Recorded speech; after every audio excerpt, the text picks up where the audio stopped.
The Committee on House Administration will come to order. The title of today's hearing is Why the Wait? Unpacking California's Untimely Election Process. I note that a quorum is present. Without objection, the chair may declare a recess at any time. Also, without objection, the hearing record will remain open for 5 legislative days, so members may submit any material they wish to be included therein. Thank you, Ranking Member Morelli, members of the committee, and our witnesses for participating in today's hearing. Today, the Committee on House Administration will continue its oversight of federal election policies. The chairman of the committee, it's a top priority of mine to improve federal election law and increase transparency for American voters.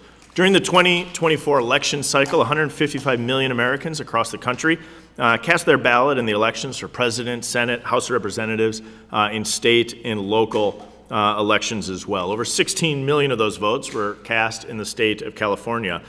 Most Americans watched election results being announced on election night. That wasn't the case in California. According to the Associated Press, it wasn't until December 4, nearly a month later, that all of the California races were ultimately called. The longer it takes to provide the results of an election, the more voters can lose trust and become frustrated with the process. Today, we'll examine the reasons for California's delay in reporting results. A major cause of the delay in California election results is the state's universal mail system, which is prone to delays, tabulation, and ultimately the calling of races. The ability to vote by mail in California has been available in the state since 1982, and state lawmakers have continuously expanded the bounds of mail-in voting ever since.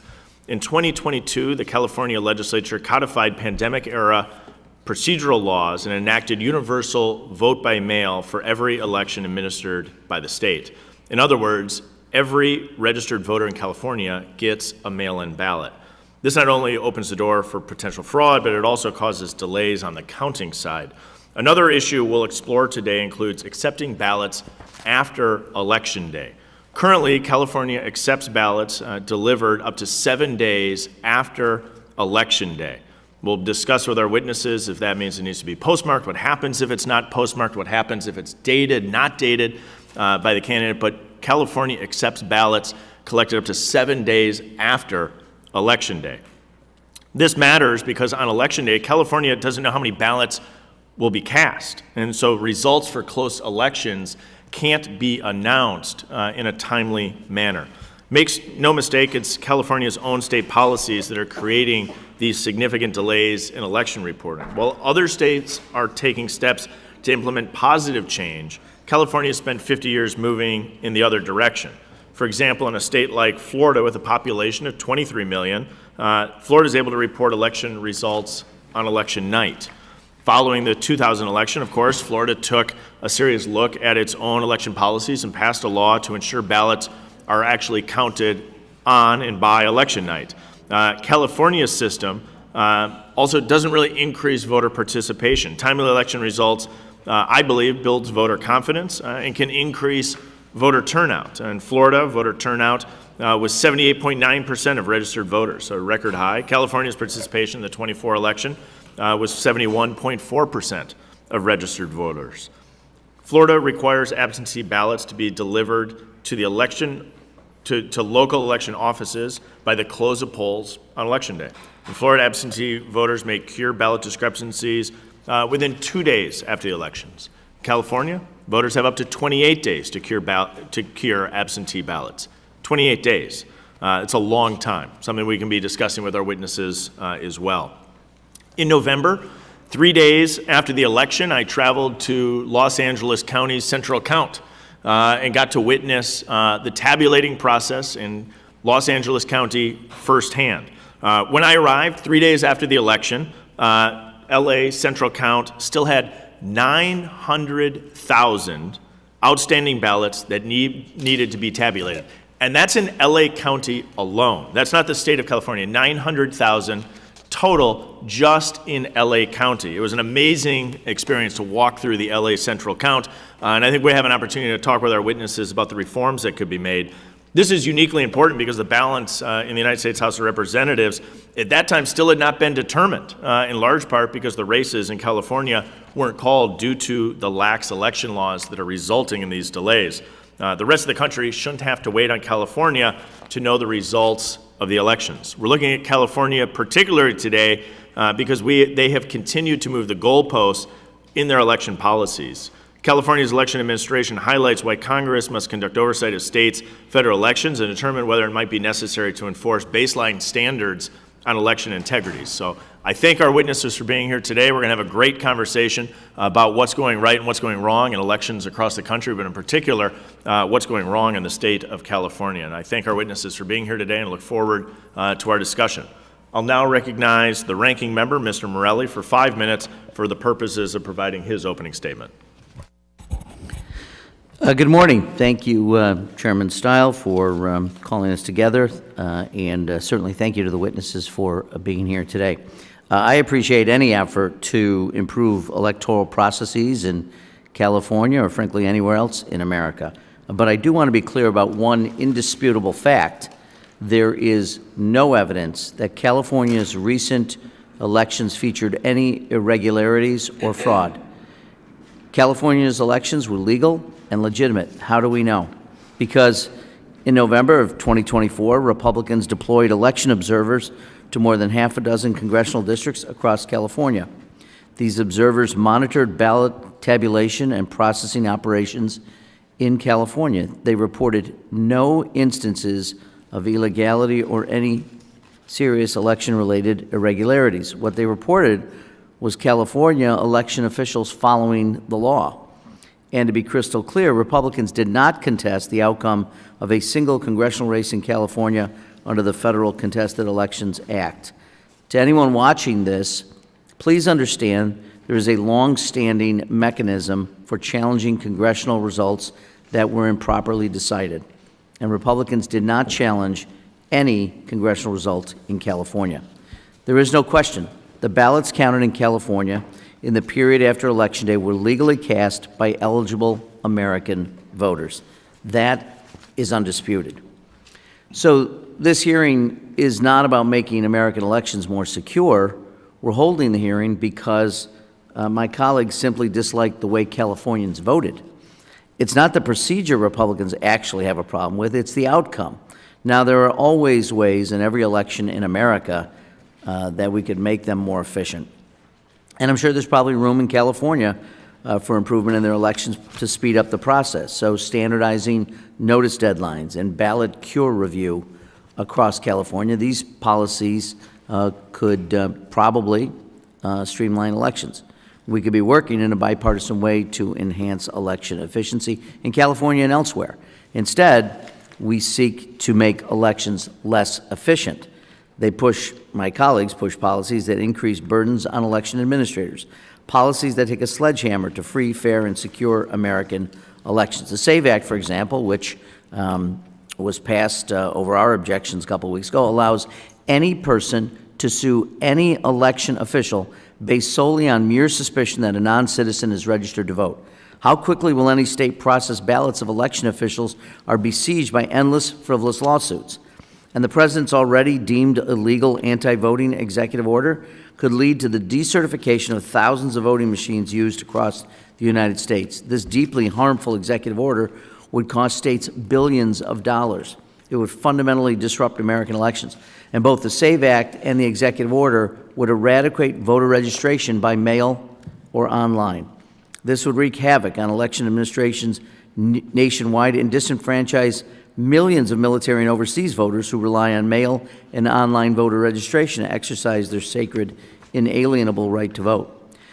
Some proposed Republican policies would harm American elections so much even prior Republican witnesses at this committee caution against them. We've heard Republican witnesses warn of the inefficiency of processing hand-marked, hand-counted ballots, which have been advocated by members of the House Republican caucus. Forget about weeks to resolve elections.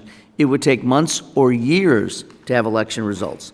Committee Democrats called a witness today to give voice to the military and overseas voters that would be harmed by Republican election policies. But the record should reflect that our colleagues blocked Democrats' initial witness choice, a military spouse stationed overseas named Sarah Strader, from appearing today.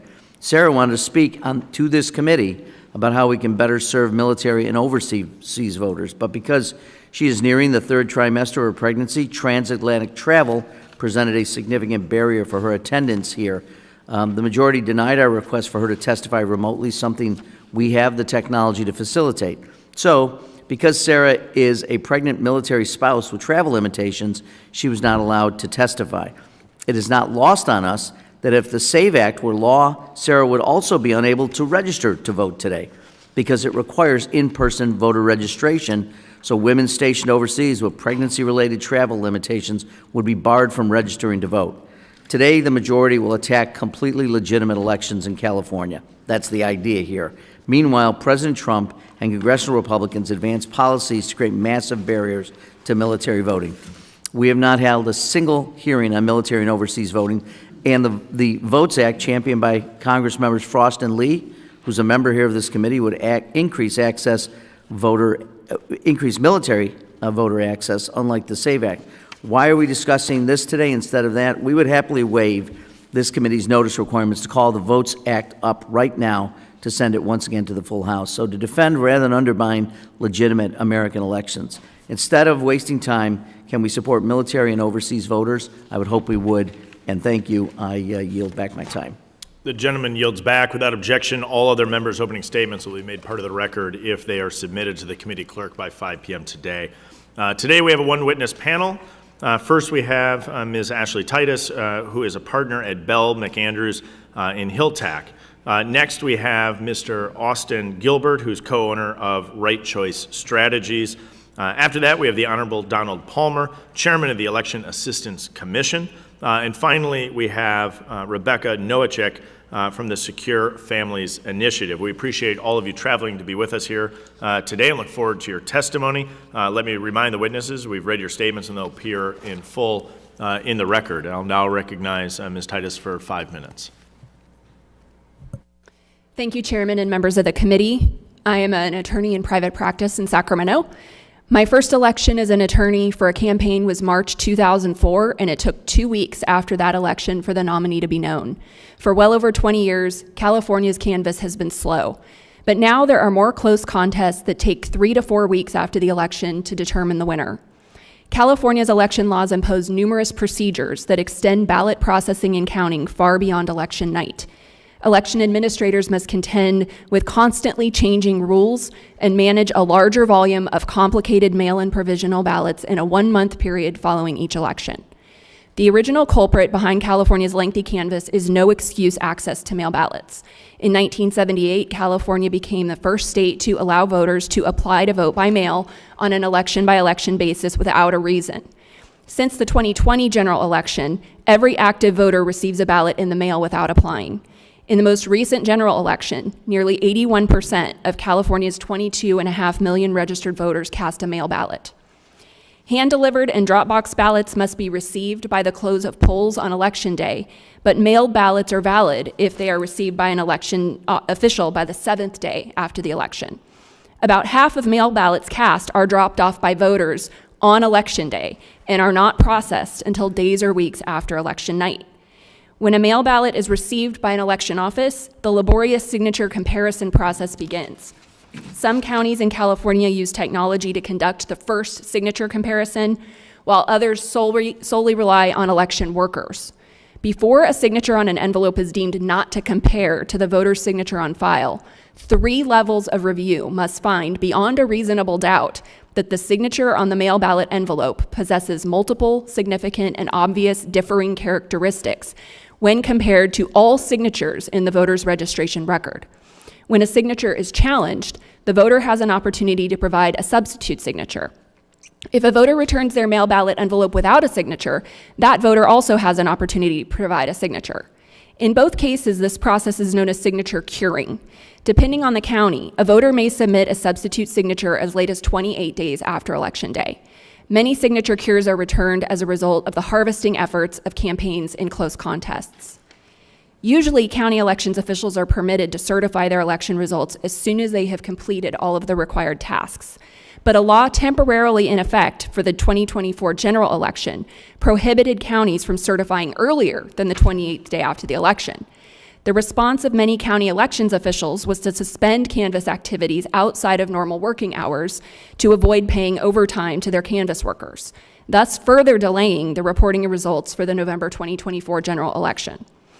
In addition to the nearly 60-day mail voting process that we have in California, California's same-day voter registration significantly contributes to the delay in finalizing election results. This is known as conditional voter registration, and California permits individuals who are not registered to vote by the 15th day before an election to complete a registration affidavit and cast a ballot. Conditional registrations are a type of provisional ballot, which take the most time and the most labor to process. It is the cumulative effect of all of these procedures and deadlines that cause the delay in finalizing California's election results. Of the weeks it takes to know the outcome of close contests, California's Secretary of State, Dr. Shirley Weber, said Californians should be patient. But not all of California's policymakers agree that we should just accept this. There are several proposals currently pending in the California legislature to address the lengthy canvass. One bill would require all counties to offer in-person voting on the Saturday prior to Election Day. But given that 78% of voters already have this option, and still over 80% of California's voters returned a mail ballot in the most recent election using an envelope, this is not likely to ease the post-election crunch. Several members of the California legislature have introduced bills this session to simply mandate speeding things up. But these proposals would impose an arbitrary deadline by which certain ballots must be counted or that the canvass must be completed without addressing the root causes of the current lengthy process and without equipping elections officials with the means to process ballot envelopes faster. The solutions must focus on mail ballot and same-day voter registration procedures and deadlines. Otherwise, California will continue to be last in the nation to finalize its election results. That concludes my comments. Thank you very much. Mr. Gilbert, you're now recognized for 5 minutes. Good morning, and thank you, Chair and committee members. My name is Austin Gilbert. I'm a campaign field operative and consultant, and I've run numerous campaigns over the last decade in the Central Valley and High Sierras in California. I've dealt with elections offices and officials during counting procedures, ballot curing operations, and recounts across 13 different counties, and I've been a resident of Fresno County my entire life. California elections can be described in one word: slow. Over the last decade, California has prioritized voter access over efficiency, effectiveness, and safety, inundating elections officials with time-consuming verification and sorting processes, security flaws, and a reliance on mail for voting. With the passage of the Voters' Choice Act in 2016, California changed from traditional in-person voting to the new method of vote centers, drop boxes, and mail-in voting. This process was designed to be slow from the beginning. To start, state law mandates that any election official accept and count ballots postmarked on or before Election Day and received within 7 days of the election. This immediately slows results from being disclosed to the public, as elections offices don't even receive an accurate count of the total votes cast until most of the nation has finished counting. The centralization of this election process, from precincts to vote centers and the elections office, has also complicated the ballot sorting process. Specifically within Fresno County, we typically deal with upwards of 300 to 500 different ballot types, that being any ballot with different contests included on it. While in years past, you would vote at a precinct of your neighbors, and there were a very limited numbers of unique ballot types, now vote centers are required to provide every single unique ballot, as any voter can vote at any vote center. You can imagine it's a lot easier to sort 2 to 3 different ballot types in one location than between 500 and one centralized vote center. California also has an extremely arduous signature verification process, one that relies heavily on human interaction and the interpretation of handwriting. While most states verify identity before voters receive a ballot, California sends ballots out to every voter and verifies the signature after the fact. This process of signature verification usually works in 3 steps. Ballots are received in the elections office and scanned for a signature. The signature is compared to the voter's signature on file, and the ballot is either accepted and opened or denied. At this point of denial, a ballot cure form will then be sent to the voter so they have a chance to correct their missing or non-matching signature. While in theory this sounds simple, in practice it becomes the most complicated process in administering an election.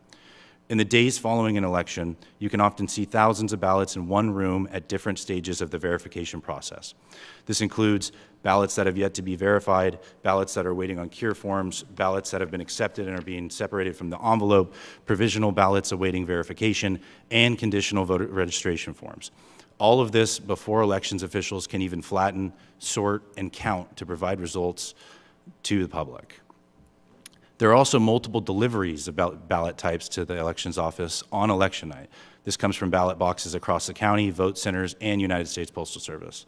All of these added steps and processes revolve around the signature verification process, which is largely done by temporary workers and election employees inside of a single county warehouse. It's important to compare this to the original process, where voters would sign next to their name in a precinct, it would be verified, and that voter crossed off the list from their specific precinct, and then a ballot would be issued. Now, rather than just sorting ballots, the elections office is single-handedly tasked with the entirety of verification, sorting, and counting. California also does not maintain clean voter rolls. In many counties across the state, voters are tasked with updating their own elections office on changes to their registration, including if a relative dies or no longer lives in the state. In many instances, households would receive ballots for members of their family that were recently deceased or no longer live there. While that is a massive security concern, it also adds to the extremely high cost of administering elections. In virtually every elections office, you can ask to see their undeliverable ballots, which usually surpass the thousands. These ballots are ones that USPS couldn't verify an address for or were returned to the elections office for any number of reasons. With the price of paper, printing, and postage, you can imagine this amounts to a massive cost. Complicated verification processes, ballots still being received up to a week after election night, the ability of voters to cure ballots 28 days after an election, and messy voter rolls have led to one of the slowest and most costly election processes in the nation. The prioritization of voter access has led to a lack of speed, security, and a diminishing trust in California elections over the last decade. Thank you. Thank you very much. Mr. Donald Palmer, Chairman of the Election Assistance Commission, you're now recognized for 5 minutes. Thank you. Chairman Stout, Ranking Member Morelli, and members of the committee, I appreciate the opportunity to appear for you to address post-election procedures. At the EAC, we offer year-round help to election officials to improve the administration of elections. This ensures that eligible Americans can participate in a secure electoral process and have confidence in the final results. Prior to the 2024 election, I visited 4 of California's largest election offices to discuss their challenges, meet their senior staff, and thank them for their public service. It should be noted that American elections are highly decentralized, with different states prioritizing different policies concerning ballot return, counting, and finalizing results. Today, I hope to provide insight into why it takes longer to count ballots in California than in many other states. In prior years, the California legislature has made several policy choices that have contributed to the extended curing and ballot counting timeline. I also note that California legislators have recently proposed several measures that would streamline the post-election process. As an all-ballot mail state, California gives voters 28 days after Election Day to cure signature discrepancies on mail ballots. In contrast, for example, Arizona gives voters 5 business days, and Colorado voters have 8 days to cure mail-in ballots. In addition to the extended cure period, under California election law, ballots may be received up to 7 days after the election. In contrast, 33 states require that mail ballots be received by Election Day. When provided the opportunity to drop a mail ballot off on Election Day, voters inevitably do so, thus pushing the necessary canvassing and verification of mail ballots deeper into the pre-certification period. With the omission or mismatch of signatures of mail-in ballots, the curing period also extends the time of the final tabulation of results. Individual state laws play a fundamental role in our elections. Some of the factors involved in a different pace in tabulating and final certified results include the extent and timing of absentee or mail ballots and early voting, pre-processing opportunities and tabulation reporting requirements, resources and personnel available to election officials, deadlines to return absentee or mail-in ballots to voters, and curing or provisional ballot rules. So before joining the EAC, I've served as a director of elections in Florida from 2008 to 2011. In Florida, county supervisors of elections must finalize their results within 13 days following the election. During this time, election officials offer voters a curing process, which includes signature resolution and the opportunity to correct incomplete ballot certificates. The timeline in Florida offers a streamlined and efficient vote tabulation process that balances the need for accuracy and promptness. However, it took the state of Florida several years and election cycles of trial and error to find the correct procedures to maintain efficiency, report promptly, and increase voter confidence. As charged by the Help America Vote Act of 2002, the EAC fulfills its role as a national clearinghouse for information on election administration in many ways. The EAC regularly provides detailed best practices, templates, and webinars related to mail ballots, the canvassing process, post-election activities, and ballot curing. The EAC has highlighted jurisdictions using new technology to allow voters to promptly cure ballots. These resources promote consistency and legal compliance, ensuring that every lawful vote is counted and the electoral process is secure, reliable, and timely. In addition, the 2024 Election Administration Voting Survey, or EVES, will be delivered to Congress by June 30th. It contains questions on state ballot curing. This enhanced data collection will better enable the EAC to show ballot curing trends across the United States and provide baselines to inform future state laws and administrative improvements. I would also like to touch on the role of the United States Postal Service in ballot delivery and its failure to deliver timely ballots. The EAC will continue to work with the USPS and the states to build that relationship and to improve mail balloting across the country. Through adequate funding of the EAC, the Commission will continue to provide crucial support and policy recommendations to states and localities across the country. Thank you for your continued investment in the EAC and your unwavering commitment to election administrators, poll workers, and our nation's public servants. We look forward to collaborating closely with you on these and other essential matters. I would be pleased to address any questions you may have. Thank you. Thank you very much, Chairman Palmer. Ms. Nowacek, you are now recognized for 5 minutes. Hi, good morning. Thank you for the invitation to speak today, specifically on this topic of election administration in California. My name is Rebecca Nowacek. I am the Director of External Partnerships at Secure Families Initiative. We are a nonpartisan organization that strengthens the voices of diverse military families as an active and influential constituency on issues that impact our lives.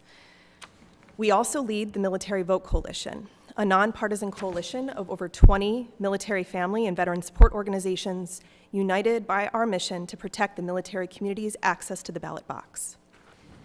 SFI's military voter education programs have also been recognized nationally and highlighted as key information source for active duty families by the Department of Defense. I'm here today representing my community and SFI, but not to advocate for any partisan outcome, but to ensure that the community we represent is at the table where our access to the ballot box is being discussed. Personally, my firsthand knowledge, both as a military spouse and also as the daughter of a combat veteran, has led me to this work. Military families represent America. Military families come from rural areas, small and large towns and cities. They include members from every ethnic group, religion, educational background, and sexual orientation. Nearly 50% of service members are Black, Indigenous, or a person of color. Over 50% are under 30 years old, and 92% of military spouses are women. The military community is a network of families stationed all over the world. Most active duty families move every 2 to 3 years. These moves can disrupt support networks, safety, children's education and social lives, and limit career paths. These moves also impact our ability to vote. Routine mail delivery delays is a common challenge entirely out of our hands when stationed far away from home. For example, families stationed all the way in Japan have shared experiences of mail taking 6 to 8 weeks. And there are other challenges that I've highlighted in my written testimony. So it should be no surprise that military voters are 27% less likely to have voted than their civilian counterparts. When a military voter tries to vote but is unsuccessful, the most common reason is because their ballot arrives past the deadline.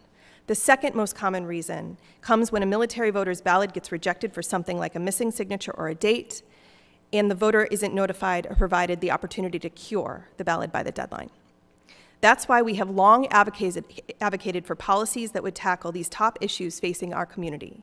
Best practices include, number one, enable ballots that are postmarked by Election Day to arrive at least 7 days after Election Day to still be counted, and two, ensure timely ballot rejection notification and robust ballot curing processes and opportunities for our voters. Both these policies are true for California, home to the largest number of active duty members in the United States, and also one of the largest uniform and overseas citizen, or UACAVA, voting populations. These policies may lead to longer wait times, true. for election results. But more importantly, they go a long way to protect military voters who should have the same opportunity as our civilian counterparts to be maximally deliberative about our choices at the ballot box.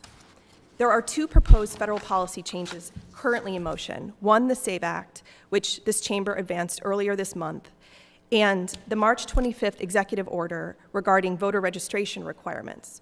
Both take American elections in the opposite direction, where military voters need them to go.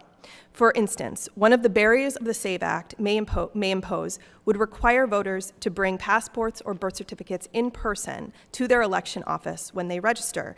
This means military families would no longer be able to register from that faraway duty station.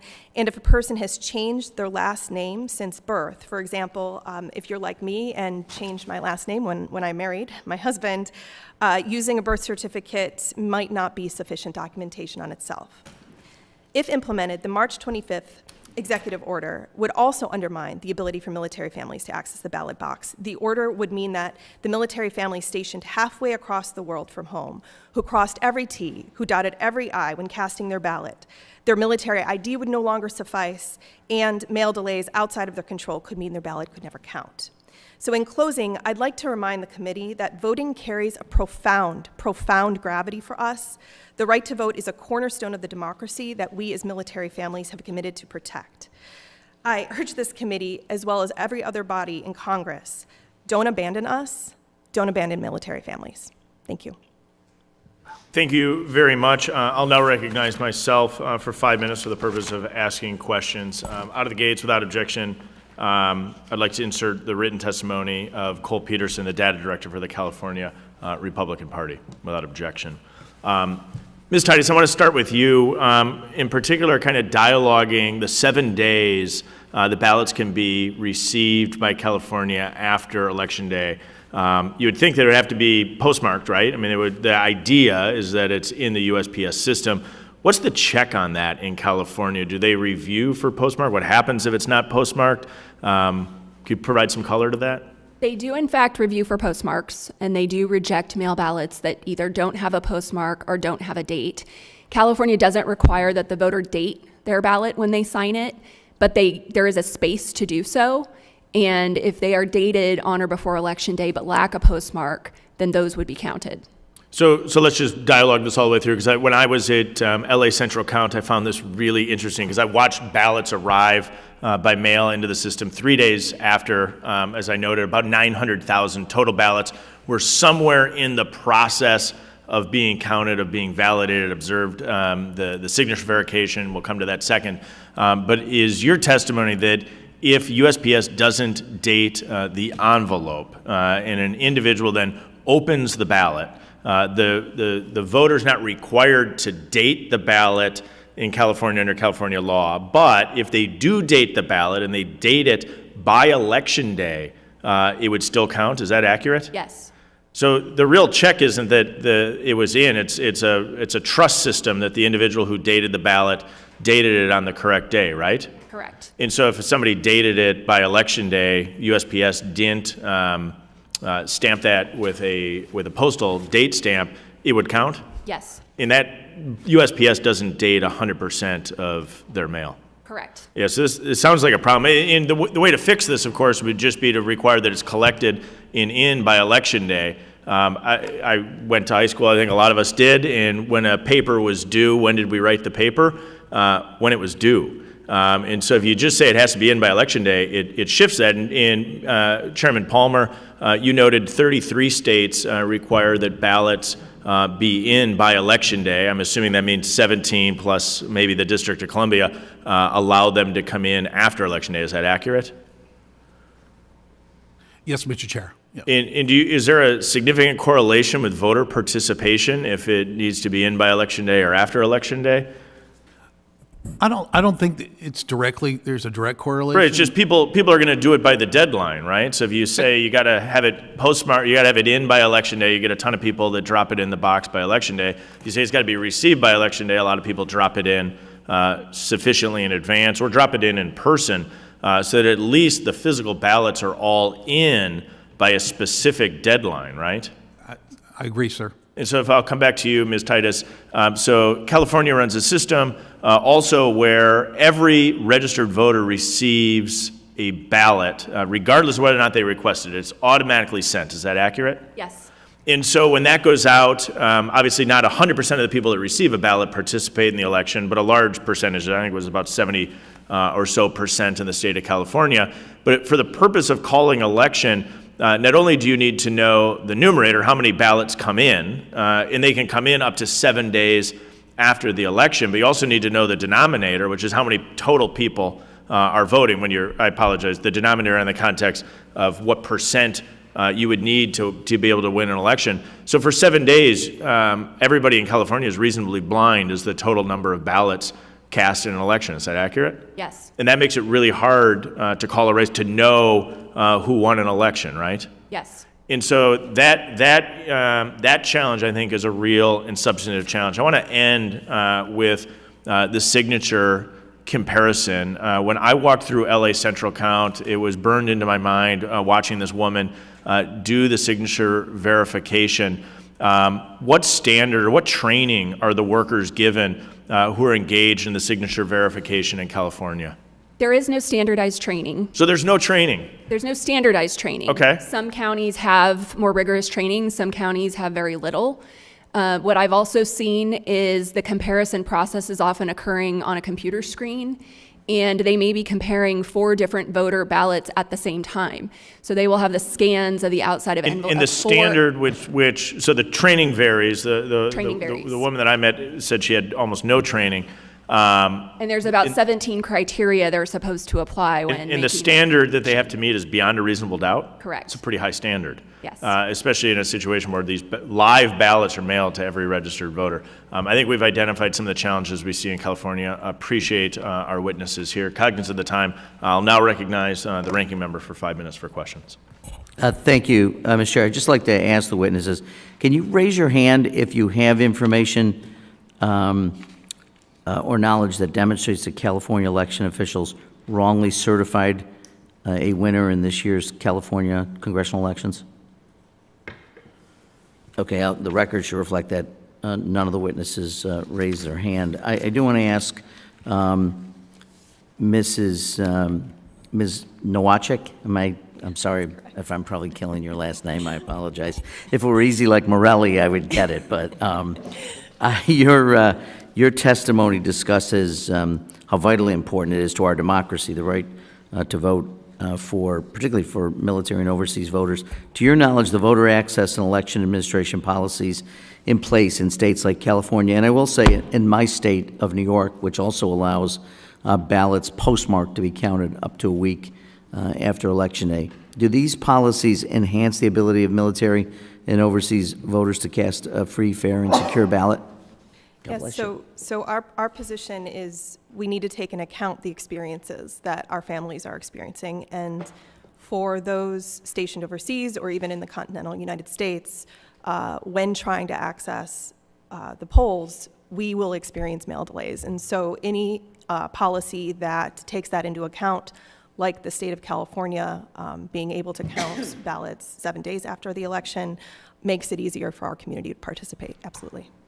You mentioned in your testimony, and I don't know this, I didn't have this experience, but I think you indicated the number of days typically that mail delays can occur. Let me just, I thought there was a number in here, but can you just tell me a little bit, you've had this experience of the amount of time that it takes just for U.S. mail to get back and forth from wherever you happen to be. Obviously, it depends on where you are, but if you're in the Pacific, can you talk a little bit about those delays which you've experienced? So priority mail for international, for USPS, is about 6 to 10 days. Others average about 7 to 14 days. So from our position, 2 weeks is very friendly to the military voter, but we recommend 7 days as the gold standard. Yeah. And so the process is, if you're on a base, can you just talk about that? I actually don't know how or if you're, let me say this, if you're on an aircraft carrier in the middle of the Pacific, how does that, how do you get, well, I personally have never been on an aircraft carrier in the middle of the Pacific. Well, someone in your organization but probably yes, has. we do have members with that experience. I can share when it doesn't go well. So we have a member who was stationed, because we do have people who are stationed, families who are stationed on installations that aren't U.S. military installations. So in a military installation connecting the United States, we have access to our mail system. But for example, we have one member who was stationed on a Canadian military installation, so therefore she did not have access to U.S. mail, and actually ended up having to pay a private courier to then courier her ballot back to make the deadline. Extremely expensive, and we know the majority in our community do not have those financial resources to do that. And I share this story for two reasons. One, to hit home really what the mail delay situation and those barriers can be for us, but also really to express how many people in our community desperately want to participate in this process and are really looking for policymakers to make it as accessible as possible for us to do so. Thank you for that answer, and I guess you're right, you're a spouse of, so you wouldn't, that makes sense. It's Tuesday, I apologize, I'm not really fully functioning yet.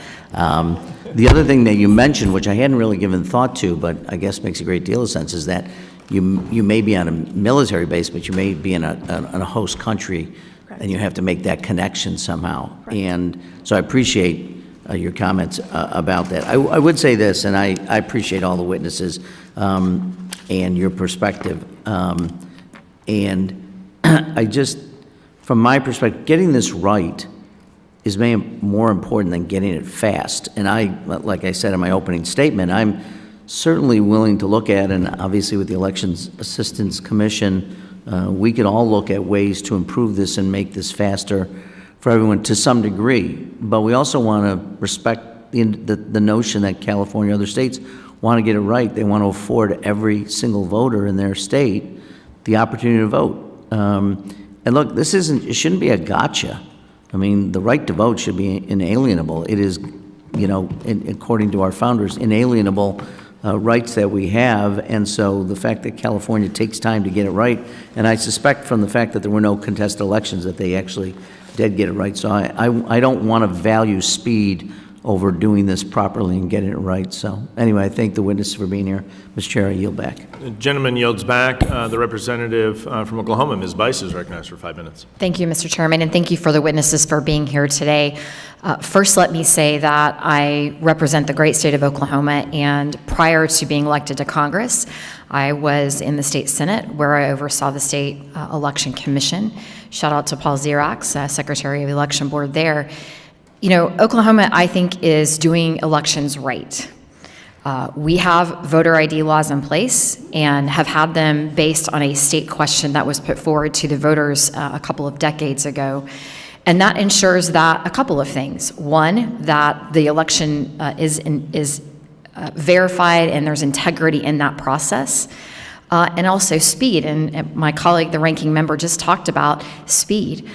I've now participated in several elections in the state legislature and now as a member of Congress, and I know on election night whether or not I'm going to serve in that capacity.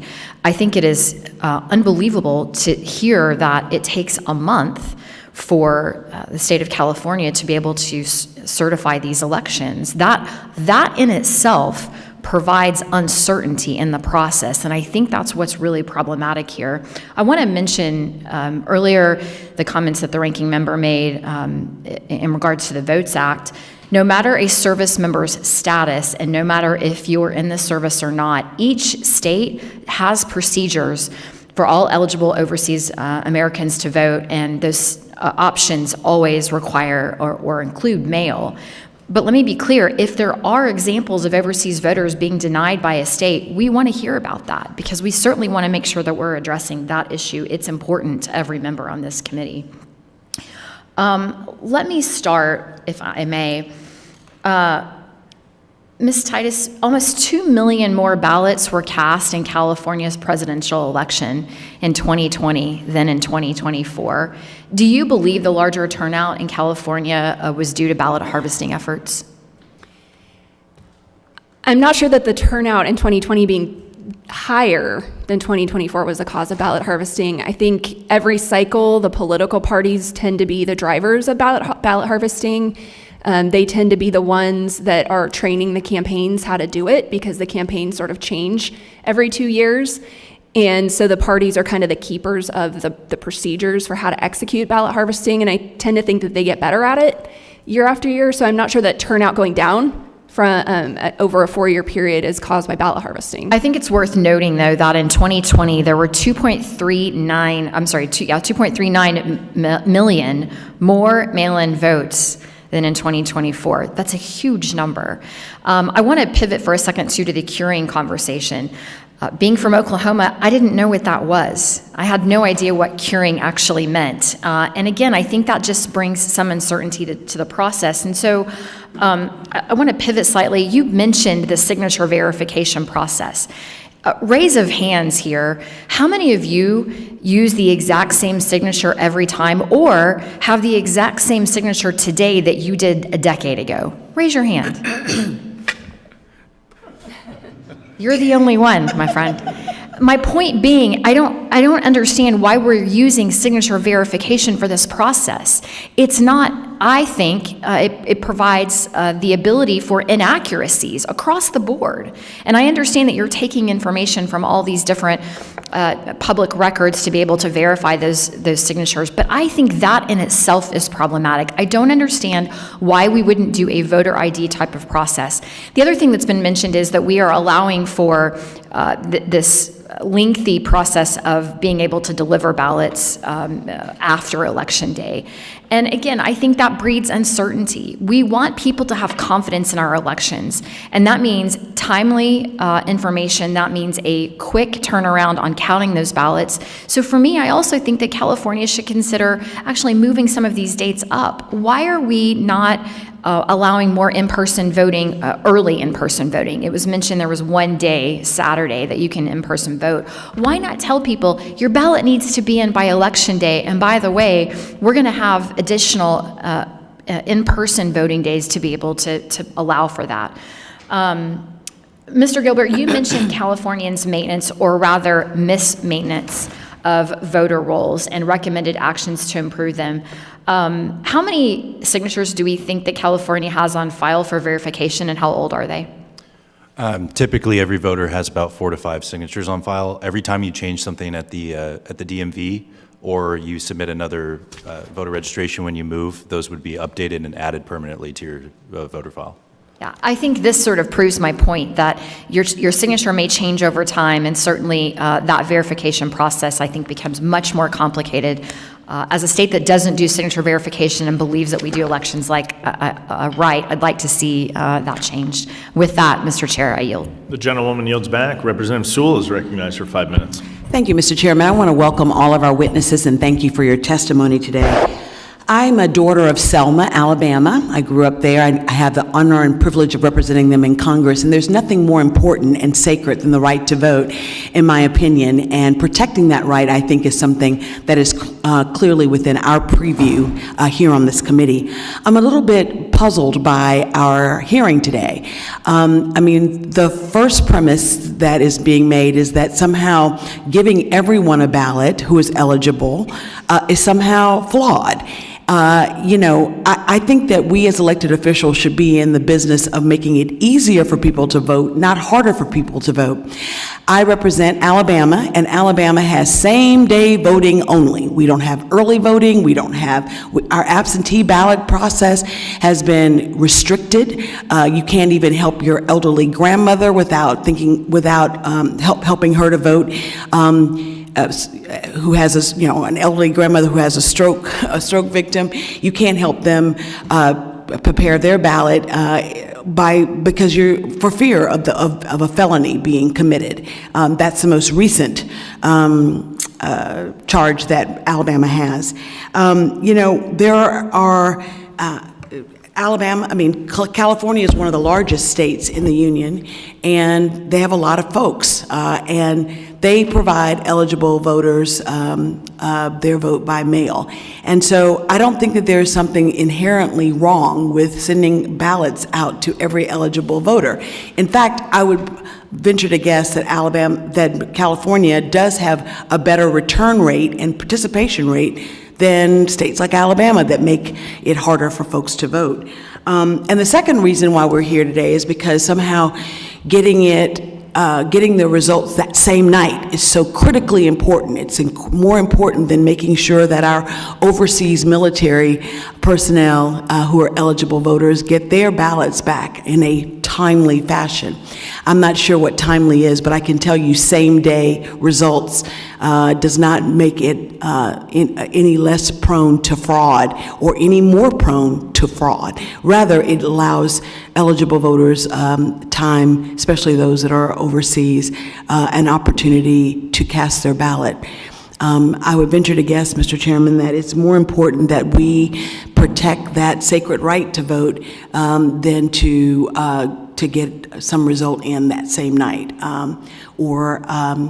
So for me, I think that I've been encouraging folks in the state of Alabama to do early voting and to make it easier for folks to vote, not harder for folks to vote.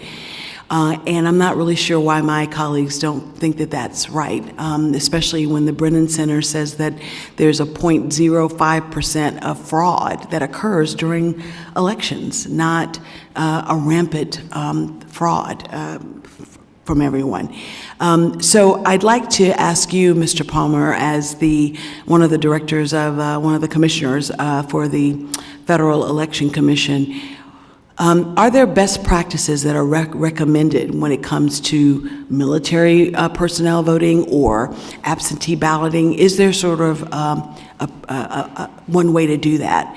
And I also would like, I guess the first question that I have for you is it a right for American citizens to have the right to vote when they turn 18? Isn't that a right that every American citizen has? And if so, why is it that so many states like Alabama make it harder for folks to vote rather than easier for folks to vote? Thank you. The EAC's clearinghouse function sort of takes best practices from across the country, and we share them with each other so states can see how things are working across the country. Our EVE survey is something that our election officials across the country could also view and compare it to other states and similar counties. And I agree with you that coming of age at 18 and being able to register to vote and vote, talking about the opportunities. It may include in-person absentee. It may include in-person early voting, overseas voting. So there's no, actually, I'm running out of time. So there's no sort of standardized practice that is recommended by the commission? No, I think we take a best practices look and also the use of technology to make our elections more efficient. Yeah. Mr. Chairman, I just want to go on record as saying that the right to vote is a sacred right. It is not a privilege for the few. Somehow my colleagues on the other side of the aisle think that somehow it's a privilege. It is a birthright of every American citizen to be able to vote, and we should be in the business of making it easier to vote, not harder to vote. I'd like to put into the record, unanimous consent to enter into the record 2 items. A letter we sent to you, Mr. Chairman, requesting that the majority be allowed to have it testify by remote access. And secondly, a January 2025 Orange County grand jury report on November 2024 election, which made 3 findings that there was no evidence of fraud in California. Without objection. Thank you. I yield back the balance of my time. Representative yields back. The representative from Illinois, Ms. Miller, is recognized for 5 minutes. Thank you, Chairman. Chairman Palmer, you previously served as the Florida Director of Elections and the Commonwealth of Virginia's Chief Election Official. What is the starkest contrast between how those states collect their ballots and California? Well, I think that the starkest difference or the contrast is sort of the results early voting and election day plus pre-processed absentees are ready to go on election night.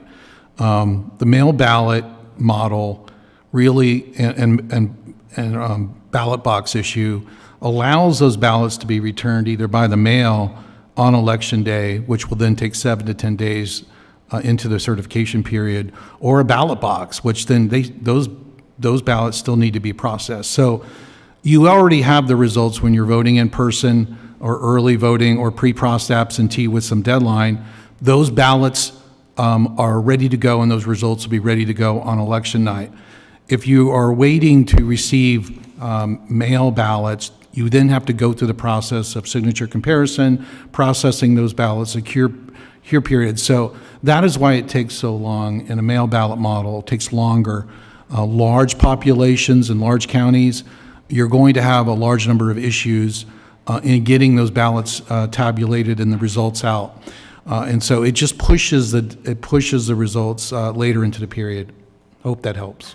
Yes, so what would you say then are procedures or model legislation California should adopt from states that you previously served? So I believe the pre-processing of absentee or mail ballots is important. Early voting that allows the tabulation of a ballot on site. And then election day, a healthy election day. So you give options to voters. I also think that there should be a deadline for absentee or mail ballots prior to election day, and then they should be returned by election day. That allows voters to know that if they don't have the option to return their ballot by mail or absentee, that they can still vote in person.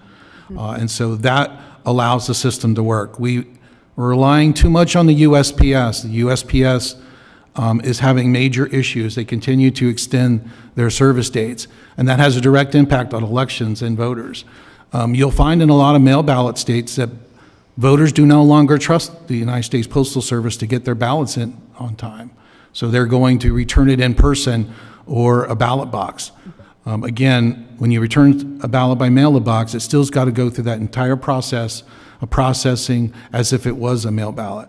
And so I think that those are some of my recommendations for a state trying to make that process more efficient on the front end.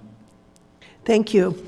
And Mr. Gilbert, can you please expand on how the Voters' Choice Act has complicated ballot counting for election workers by allowing numerous different ballots to be submitted in one voting location?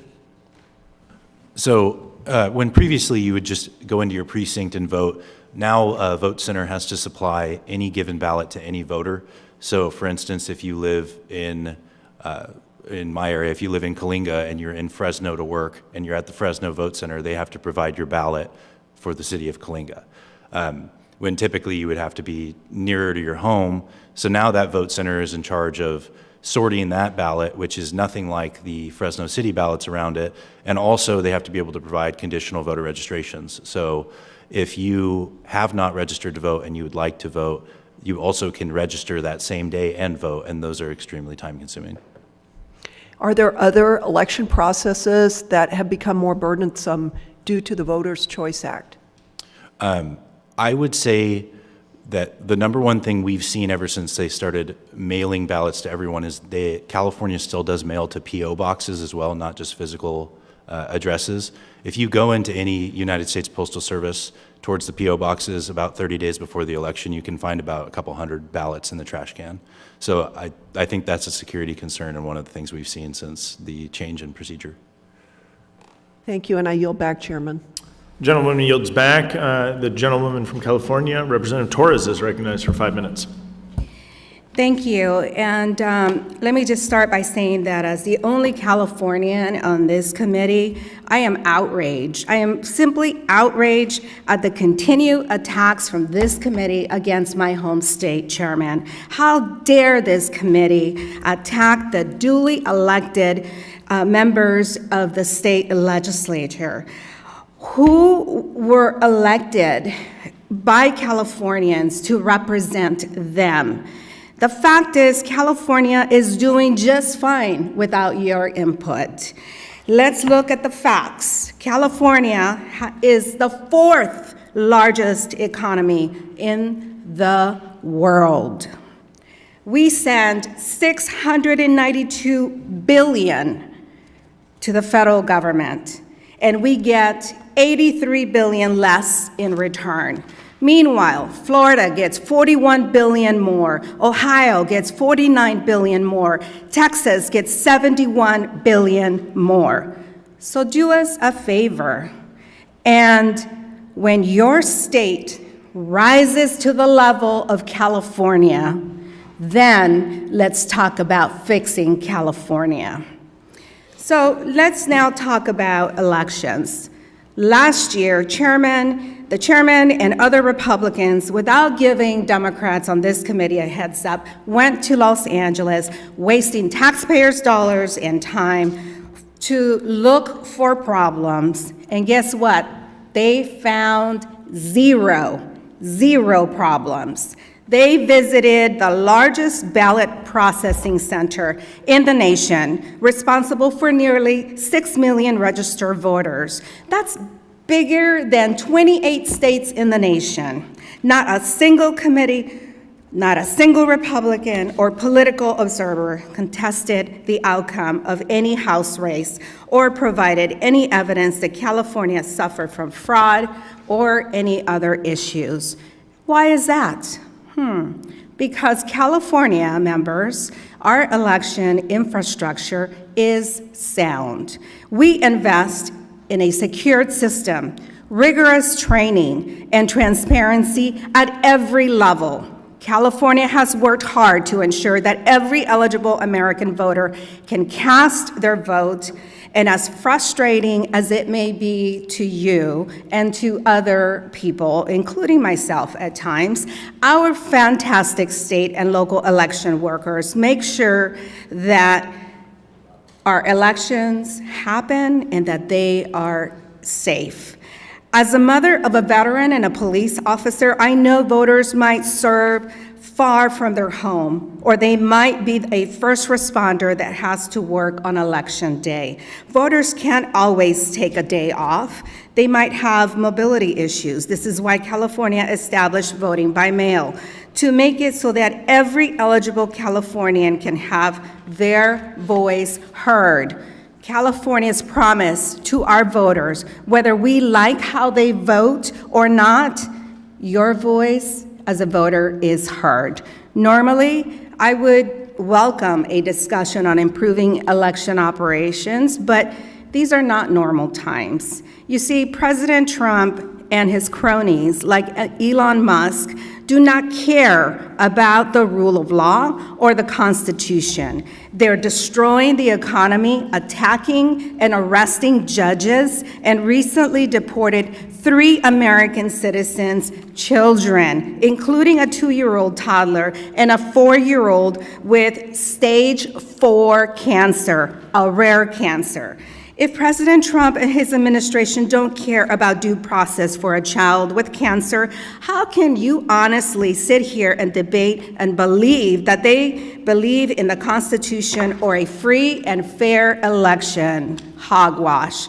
They ignore judges when decisions don't go their way. They deny election results when they don't win. Let's be honest, Chairman. Their actions on elections has one goal: to sow distrust in our election system, to suppress the vote, and to make it harder for Americans to participate in our democracy. Not your democracy, our democracy. Do you know what makes people question our elections? It's not California elections. It is the President Trump, Elon Musk, and the Republican Party pushing lies and refusing to follow the law. Meanwhile, Trump's voting order and the Republican SAVE Act will create huge burdens of every American. You've allowed other members to go beyond their time, but you don't like what I'm saying, so you tried to shut me down. The SAVE Act is nothing but a bill to try to cancel the vote of people that don't want to vote for you, and I yield back. The gentlewoman yields back. All members are reminded to refrain from the use of personalities directed at members of Congress, the President, or the Vice President. All members having used their time for questions, I'd like to thank our witnesses for appearing before us today. Members of the committee may have some additional questions for you, and we ask you to please respond to those questions in writing. Without objection, each member will have 5 legislative days to insert additional material into the record or to revise and extend their remarks. If there's no further business, I want to thank the members for their participation. Without objection, the committee stands adjourned. It's nice to meet you. I'll try to shoot you an email, okay?